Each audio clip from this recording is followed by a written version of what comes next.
So it's the night before, and I'm meant to be going to view a bike with my mates tomorrow. It's a cheap bike, it's really not a lot, but it might be interesting. They've not been on a bike in a long time. The last time they came off quite badly. So yeah, we'll go see it in the morning. And so I forgot to make an intro earlier, but we're halfway.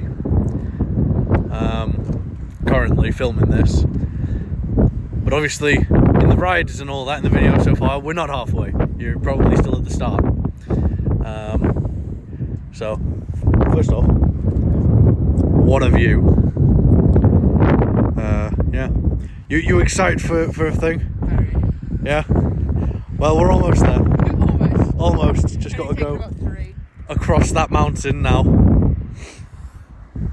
So, yeah.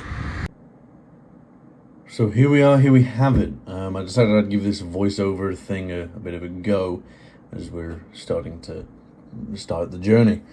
Obviously, as you saw, we got a couple of clips beforehand of saying what's going on, and yeah, so we're kind of just heading to go look at this bike. I mean, we've seen photos and all that sort of stuff, and they don't, it's a 400 quid bike. I'm not expecting much from it, but it was certainly interesting when we got there, and you'll understand what I mean later in this video.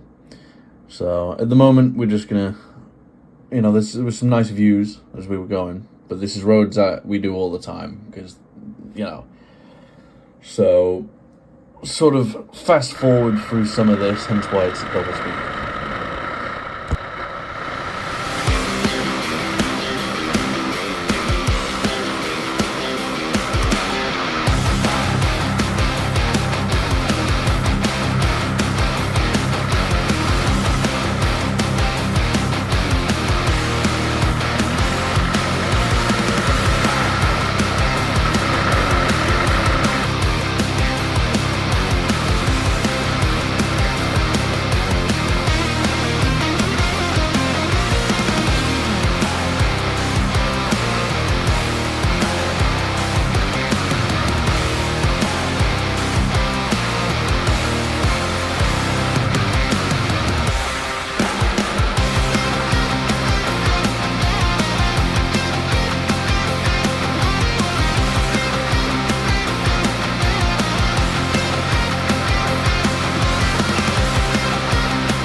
So here now, showing a couple of photos. We decided, obviously, quick stop. I don't smoke, but the person who's with us, who's riding with us, on the back, they do. So, it's been a good sort of, 45 minutes in real time at this point. So we decided, yep, all right, pull over, have a quick drink and have a quick, let them have a quick smoke, and then keep going.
So now coming up to this little section, I mean, it's very twisty. It's the other side of Betis. It's nice, but it's so tight you can't really get some decent speed up.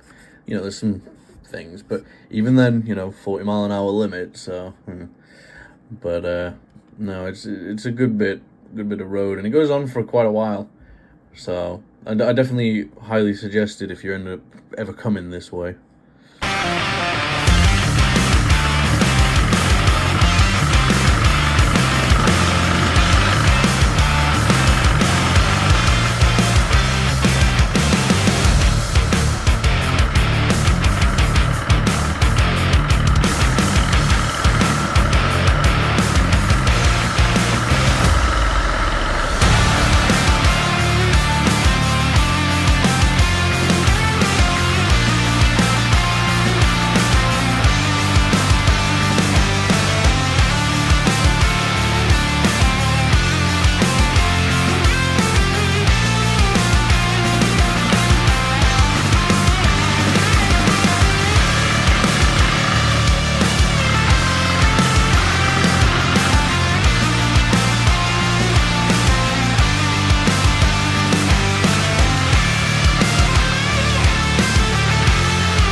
So coming up now is a road I've never actually been down before, and it's rather surprising because I've been pretty much everywhere in this place.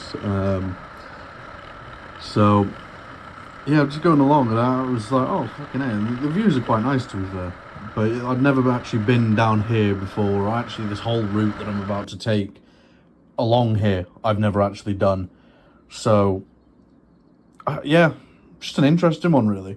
This one's nice, just very tight, and obviously you're going kind of slow.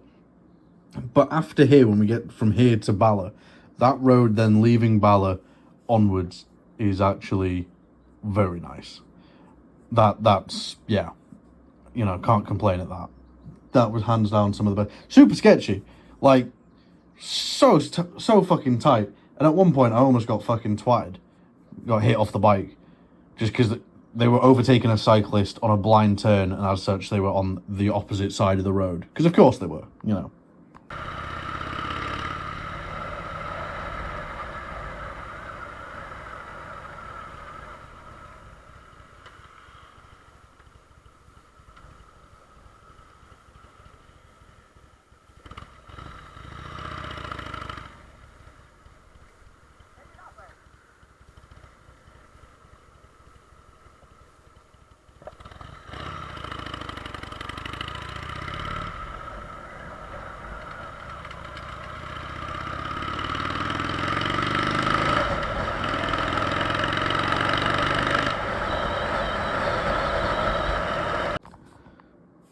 So here we have it. It's coming up to what I think was definitely the highlight of the ride, getting up here, doing this track, and then once we go over the cattle grids, and then you're basically on top of this mountain, just winding through. That's insane. I loved it, and this is that. But coming up to that now, you'll see what I mean when we get to it. There'll probably be a little marker or musical start or something like that. But yeah, that's what's coming up. If anyone wants the road, I can get it for you, and I'll put it in the comments. But yes.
So we've just picked up the new, well, the title and the keys. Oh shit. There we are. Cheers. The new title, the keys and the title's somewhere over there. Yeah. Fun. It's your new keys. And now we're going to go attempt to pick the bike up because it's not here, it's somewhere else. Bit dodgy. Have you put them keys somewhere safe? So here now we're just leaving the place where we got the title and all this, the keys, the title and all that signed over.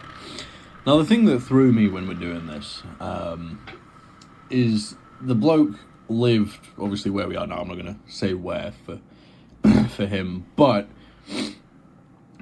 where he was in relation to where the bike was over about an hour away, to be honest. And if the bike's out, I was so confused. Why would you have this bike so far away that you can't keep your eye on it and on it, anything like that? Well, when we got there, it made a lot of sense. Why? And you will see that very shortly. If we knew what was wrong with it, what we know now, and what we find out later, we wouldn't have even bothered doing this trip. Now, something right about here actually got very weird. The smell in the air actually hurt my throat and was just bad on your eyes. And you could, obviously, you might be able to tell, but it just was. You could not smell, you could not anything. And it was just horrendous. Pretty soon we end up getting a little bit confused because we end up seeing a sign for Shropshire, I believe it was, and we went, hang on, how the fuck have we got into England? And then we remember the route that we have to take to get to where we're going. But the whole time we're going, how the fuck have we ended up here?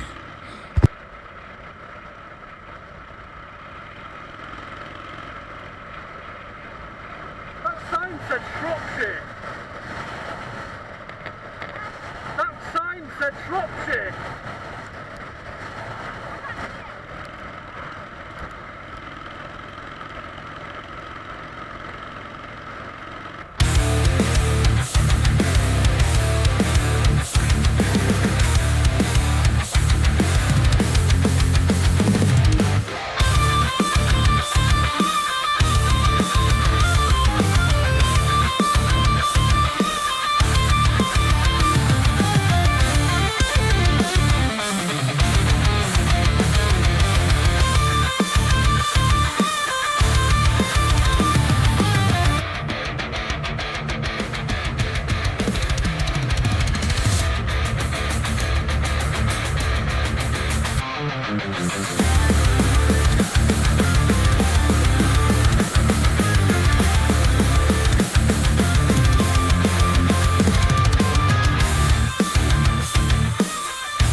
So here's the thing now.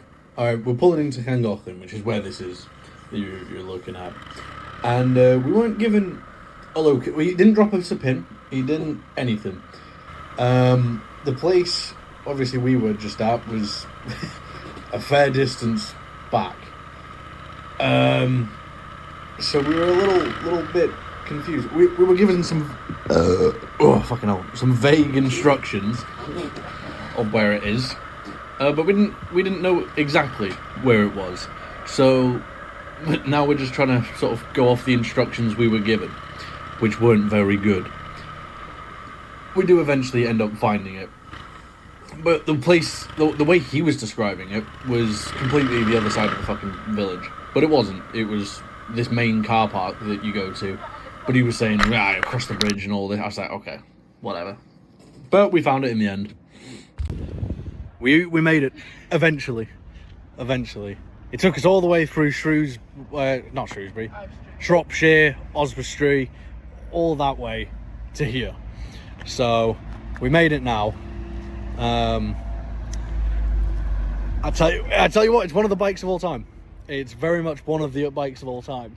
You made an interesting choice here. Hey. So, the machine that you decided to pick. Don't be rude. The exhaust rusted to fuck.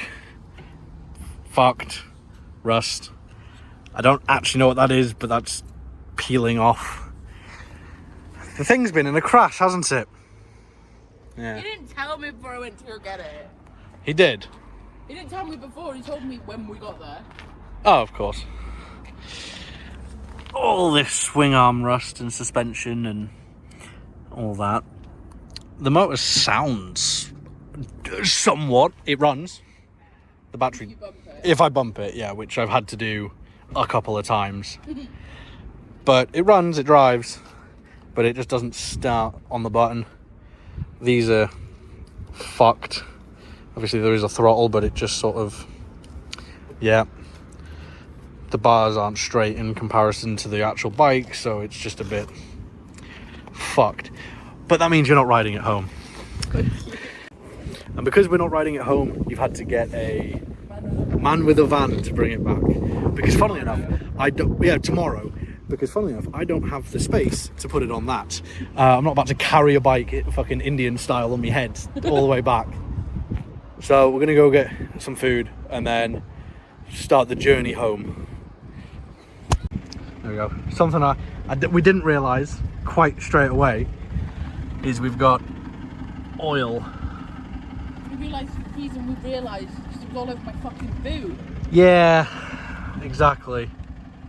So it's all on there and on the end, on like the oil tank, and it looks like it's coming from up there, but I could use my camera to actually look in there. Hell yeah. So no idea. So there you have it. All right, that's the bike, and as you can see, that's why it's so like fucked up, and why we wouldn't have come and got it if we'd seen it beforehand. You know, it was just beyond fucked. You know, nothing was straight on it. Everything was rusted and bent, and you know, half a clutch lever was missing. The back brake didn't work. The front brake was the only thing, and even then that didn't work. You could twist the throttle, but it had so much dead play on it that you had to twist it so much just to get it to the point that you could actually use it and then go. The battery was beyond flat, so I had to bump it a few times. But you know, if you know all this beforehand, if you knew it was crashed beforehand, you wouldn't have gone and got it. But now it makes sense as to why this bloke had it so far away from his actual house. Because, you know, you can't ride that beyond there. He said he'd been up and rode it. And then he actually asked us afterwards, or he messaged, you know, the person I was with, he was like, so, did you actually manage to ride it home? And we were like, no, because it was fucked. And if it's that fucked, which it obviously is, how are we ever meant to ride it? And his only response was, what was it, fucking, oh, come on now. I guess I must have ridden it for too long then. No, you crashed it. Or, no, to be fair, he got hit, so it's not exactly his fault, but even still, you feel like you'd tell the person beforehand, but yes. So that's the bike anyway. My friend has got it now, and we're in the process of attempting to make it somewhat rideable. You know, it's not. I haven't been able to test everything yet to see if the frame's all bent as well, or if it's just the forks are out of whack. You know, I don't know yet. So that was the story then. That was the whole thing. That's the story of getting this bike, this piece of shit project that they're going to be working on for the next however long. And I'm obviously as well, I'm going to help out and do what I can here and there. You know, I'm not going to completely leave him fucking up shit's creek without a paddle. But yeah, so I figured I'd leave this last little bit, you know, the last couple of clips and what have you, without any music, anything like that, because they actually sound pretty decent, and you know, I can't really complain too much. So yep, let me know what you thought of this whole video. You know, it was a good day out, but I'll tell you what, I was fucking exhausted by the end of it. It's just, yeah, first big project like this where I'm doing a story and all that. All I've learned from doing it myself now is just to have enough stuff in between the riding parts, have more going on there, have more recordings like that, pull away from the camera a bit. You know, this is stuff I'm picking up just watching it now, but I'm new to this, so you know, hopefully it'll be alright going forward. But yeah.